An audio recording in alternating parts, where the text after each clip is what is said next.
On the Track is a monthly web TV show about cryptozoology, natural history, green issues and whatever else the team feel like making up as they go along. Enjoy!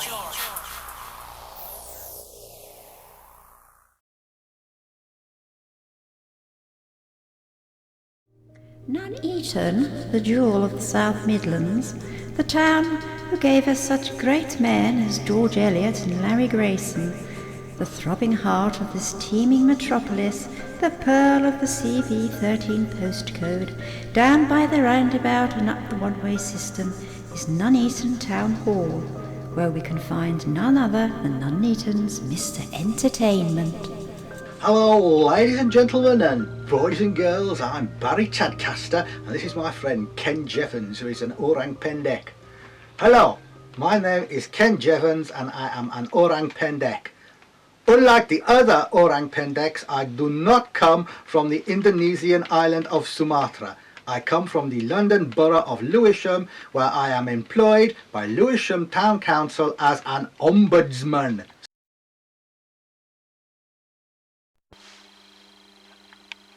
Today we're going to be leaving the studio and going on a roving report.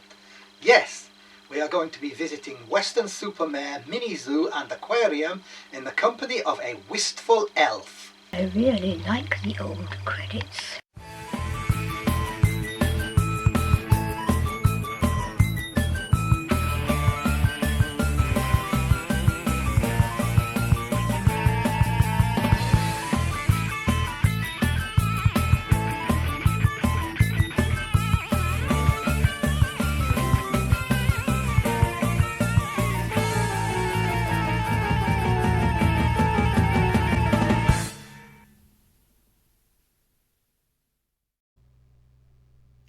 Hello ladies and gentlemen and welcome to another show.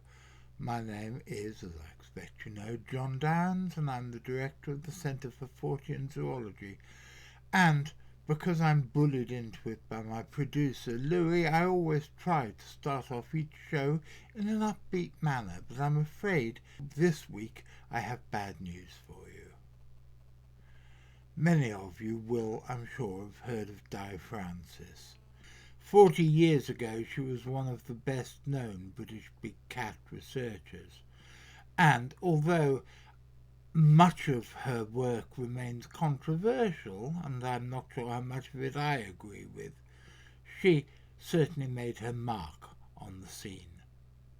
She was the person who first brought the Kellis cat to the notice of the zoological community. She is best known for having been the author of 3 books: Cat Country, The Beast of Exmoor, and My Highland Kellis Cats. She also wrote a novel which we published, which I'm afraid I don't think anybody ended up buying. I only met her once. She was a very charming woman and I liked her immensely. And although we occasionally swapped emails, I hadn't heard from her in many years.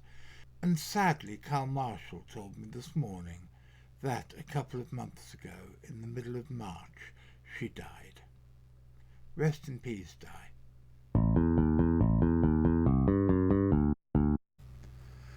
This is, I think, going to become one of those odds and sods episodes, because there's all sorts of odds and sods that I need to address. Things which have happened as a result of recent episodes which I haven't actually filled anyone in on. First of all, please, apologies to Maxine, who was sweet enough to get her next-door neighbour of her daughter, or was that her daughter's next-door neighbour? Her daughter's next-door neighbour over in California on the north side of Los Angeles to send us trail camera footage of a large and a very self-composed looking bobcat walking across her property.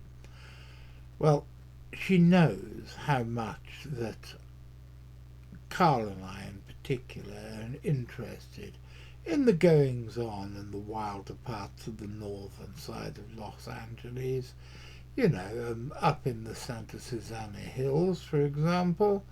And when you find that something as cool as a bobcat, which were not very common, in fact even thought to be extirpated in the area only a few years ago, you see a bobcat creepy crawling Maxine's daughter's next door neighbour's property, it's something that really should be noted upon. And we were going to note upon it, except for the fact that I didn't realise that the link which was sent from the security camera company was finite, and when I went to download it, it had gone, and neither I, Maxine's daughter, or Maxine's daughter's neighbour could actually manage to retrieve it. So please, to all involved, I'm very, very sorry. And here's a bobcat, so you all know what you're missing. But it was a magnificent specimen, and it was a really remarkable piece of footage. And now I think I'm being joined by Lilith by the look of it. She's jealous because she thinks she wants to become a bobcat when she grows up, and she was perceiving that piece of footage as a bit like one of those careers advisory films that they showed us when we were at school. You will, I expect, remember that a few weeks ago we were discussing the possibility that cheetahs were surviving in Bangladesh, and I quoted an article and showed you a photograph which at the time I said was a leopard. Well, as I was uploading it, I was thinking, it looks a bit like a jaguar, doesn't it? And we got a very polite comment on the show from Richard Freeman, who knows an awful lot more about wildlife than I do, and he said, oh, it looks like a jaguar to me. So I'm not sure. I think it probably is a jaguar. But whether it's a jaguar or a leopard, it doesn't really change my argument, which is that it's certainly not a cheetah, and that cheetahs are not found in modern-day Bangladesh. Now, I was also contacted after that show by somebody called Big Cats in Dorset. They suggested that I have a look at this book. Well, it looks fascinating, and I have ordered a copy. Its main thesis is, I believe, that neither the lion nor the cheetah are actually endemic to India, and they were both introduced for recreational or sporting purposes somewhere down the line. I'm not going to comment further on the book until I've read it, but I very much look forward to reading it, and I will be back to you guys on this subject in the very near future, so watch out. Lots of my friends, in fact a disturbing number of the people I know, are vocal in their opposition to the government's current campaign of vaccination or inoculation. I can't remember the difference between the two, so if anybody can remind me, please tell me in the comments below. Vaccination or inoculation or whatever it is against the COVID-19 virus. Apparently, when I agreed that I would take this inoculation that was offered me, I became part of the robot army of the undead, which are being operated by none other than Bill Gates and Her Majesty the Queen. Well, the other day I went along, Carl pushing me in my wheelchair, to the surgery in Bideford to have my second jab. And it all went swimmingly. I didn't feel a thing, and things all were pretty well as much as one would have hoped for. I felt a little bit weird afterwards, and in fact I felt a bit queasy for a few days, but so does everybody else, and hopefully this means that I'm not going to catch COVID-19, and that I'm not anymore going to have any nasty side effects or anything else nasty happen as a result of this.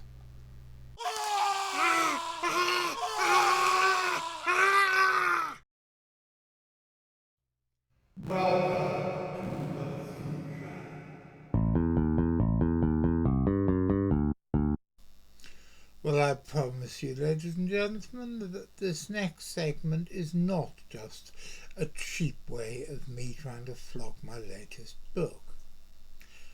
However, the story I'm about to relate is, amongst many others, in my latest book, and because my childhood in Hong Kong back in the 1960s was such a formative time for me, and if I hadn't spent my childhood in Hong Kong, I don't think I would have become either a naturalist or a cryptozoologist. It's pretty hard not to reference the events that I recount in my book in these episodes. But I want to tell you a story today about a mysterious monkey and a bunch of apes that nobody has seen for at least 60 years and may not have existed in the first place. I think that when I was a child in Hong Kong, I only ever saw one wild monkey, well, two technically. It was a mother and child crossing the wires above the funicular railway, which goes from the middle of Hong Kong, Victoria City, all the way up to the peak where I lived. And we were coming back from school one day, and it was above Bowen Road tram station, and the tramway was held up for about 10 minutes as the monkey and her baby made a leisurely crossing along the wires above the track. I waved goodbye to them, and I've never seen them again. Nowadays there are far more monkeys in Hong Kong, as you can see by this footage, which was filmed at Tai Tam car park some years ago. But the really interesting thing from both a zoological and a Fortean point of view is where these monkeys came from and what are they.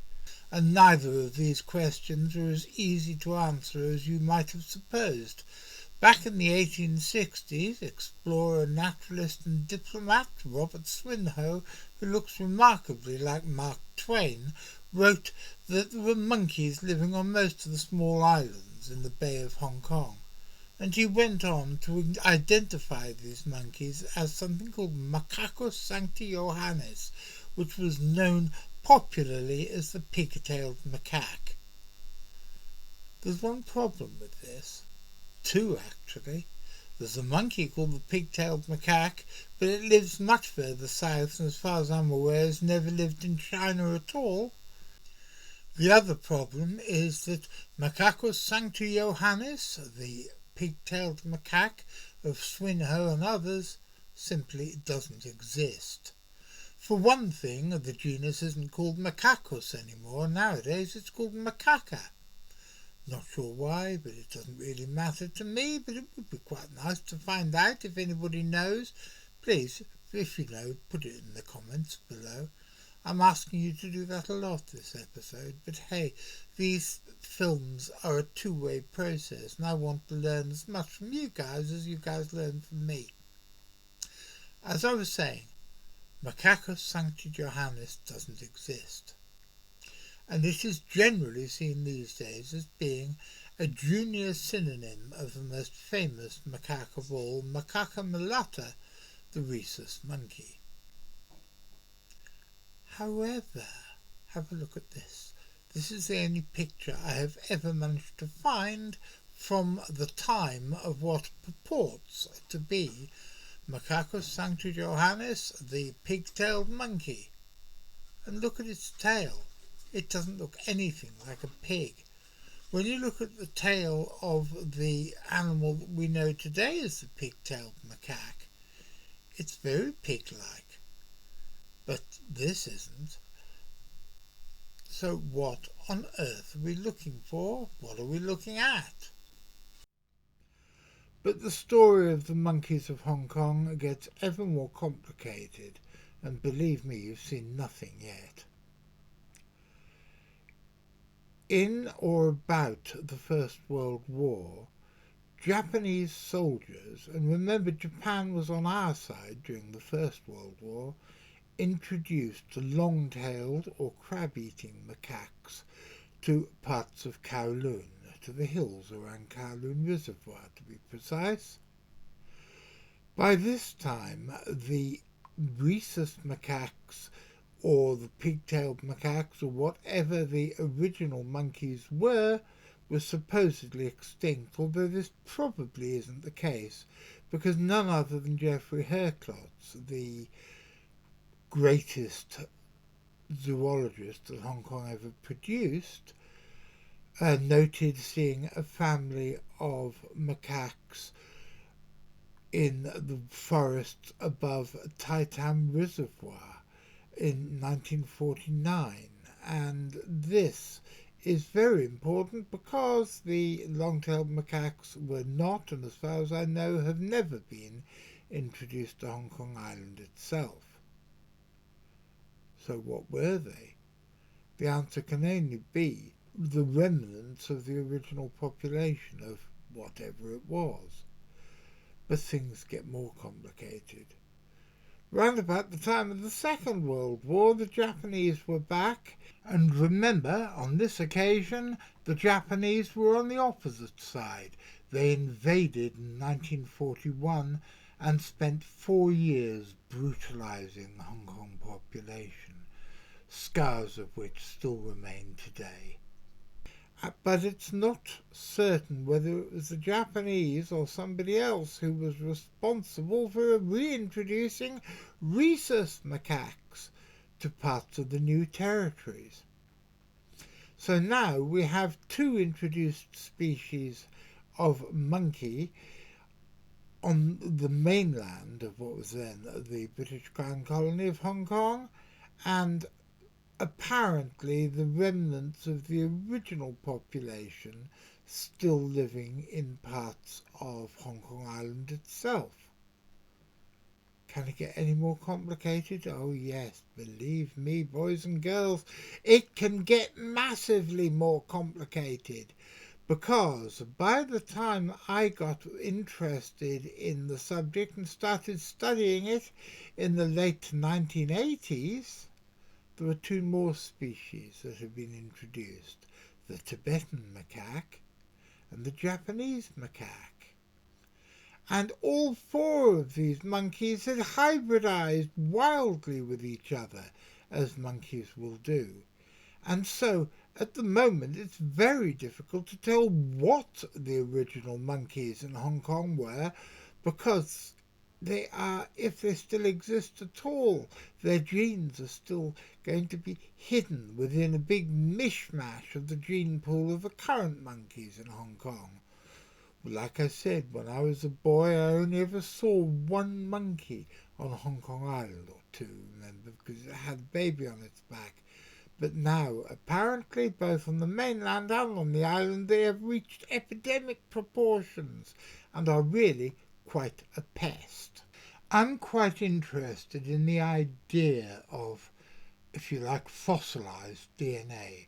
The idea that the DNA of a lost species is hidden within the species with which it became genetically diluted, and might, either by artificial or natural means, reassert itself at some point.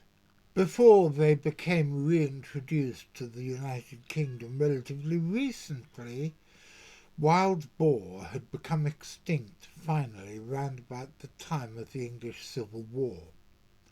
But you had had occasional sightings of them, usually round about the fringes of the New Forest, over the years between the 1600s and the late 20th century, when escapees from rare breeds farms, either deliberate because of the work of the Animal Liberation Front and likewise organisations, or accidentally because the fences in the farms had blown down in storms and were therefore not fit for purpose, recolonised the country. It is a complex and rather entertaining story, and if enough of you are interested, I'll revisit it and go through it properly in a future episode. But to move on. But to recap, before we can move on, we still have no real idea what the original monkeys that Swinhoe reported from the islands in the Bay of Hong Kong were. They do not seem to be anything to do with the pig-tailed macaque of further south in Asia, and from the pictures they do appear to have a slightly shorter tail, but not pig-like, that at all, slightly shorter tail than the normal rhesus macaque. And if they do still exist, they are probably only existing in the form of fossilized DNA within the complete bastardized gene pool of the monkeys of Hong Kong. And now I can hear Louis shouting into my earpiece. Okay, I haven't got an earpiece, but I have an imaginary conceptual earpiece, and he's shouting that I can't swear and use the word bastard when I'm doing a show on YouTube. I'm not. I'm using the word bastardized, which is perfectly the correct term to use. So, Louis, put that in your pipe and smoke it. Oh dear, Louis is now shouting at me that I'm not allowed to mention smoking. Really, the world is getting absolutely impossible. However, I did tell you at the beginning of this segment that I was going to talk about an ape from Hong Kong. Well, there are no known apes from Hong Kong. There are no known apes apart from a few gibbons from the very, very far south of the country in the whole of China. But there is at least one interesting report of what appears to be an ape, and it's found here, Tai Tam Woods. And look, this is the forest, not only that Geoffrey Herclots reported seeing some indigenous monkeys in 1949, but where I used to explore when I was a boy. They're very, very mysterious, very thick, and still hold a lot of secrets. It was only in 2012 that a local archaeologist found a crashed World War II American dive bomber, something like 60 years after the end of the war. And if the forest can hold secrets of that magnitude, what else can it hide? I'm now going to read from my book, and please don't think it's a crude attempt to make you buy it. But if you do want to buy it, it's available from all good bookstores or from the link below. Huzzah! This following piece is taken from the fishing memoirs of a bloke called Nick Buss. I found the story completely unsubstantiated on the internet, and I've never been able to find out anything else about it. I give it to you unvarnished for what it's worth, but I make no claims about its veracity or otherwise.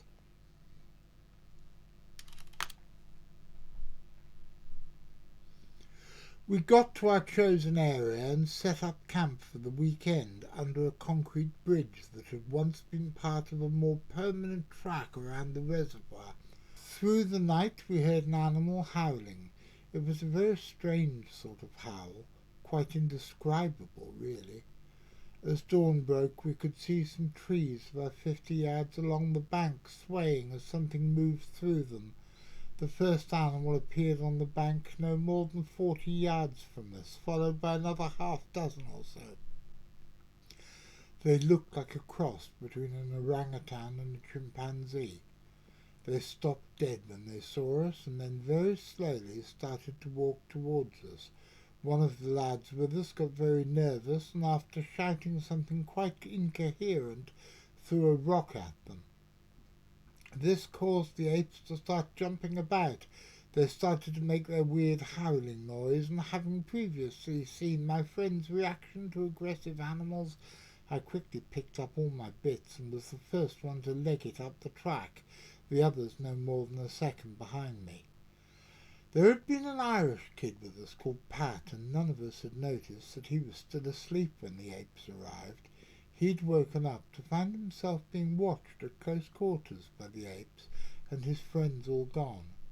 Apparently the apes had spent a couple of hours playing around on the bank and then just wandered off into the trees. When he told us about this, I wished I'd stayed, but I was then glad that I hadn't, as I hadn't been wearing brown trousers. Pat returned to the reservoir on his own several times, and the apes always came to see him, but as winter approached they stopped coming.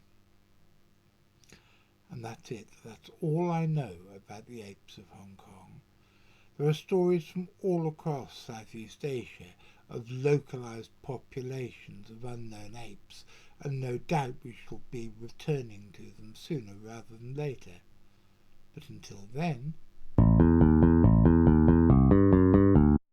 If you want to support us and help us make more content like these, please press like, subscribe, follow our Facebook page and check out our Patreon. And as the ghost of Joe Strummer and I are telling you, please remember to ring that notification bell. Otherwise you won't be told when we've got another show. And that's about it for another episode. I hope you enjoyed it. I'd like to say a big thank you to everybody involved. And I know I always thank Louis, but this week in particular he worked very hard sprucing up the opening titles, which you may have noticed have been very subtly changed, and doing all sorts of other little bits and bobs to make the show look better. Thanks, mate. This stuff is totally beyond my comfort zone, so I'd much rather you did it than me. So thank you very much to Louis. Thank you to Graham, who's been keeping the home and hearth fires burning here, with the admirable assistance of Sarah, who's a complete darling, and I don't know what we'd do without her. A big thank you to Charlotte, and to Maxine, and to Carl, and to everybody else involved. Hopefully, my dears, I will see you again this time next week, Saturday afternoon at 3 o'clock, because I'm really enjoying this, and getting into some sort of a routine is good for me, good for the CSA, and good for the show, and I hope it's good for you guys as well. So, until then, next Saturday afternoon, be seeing you.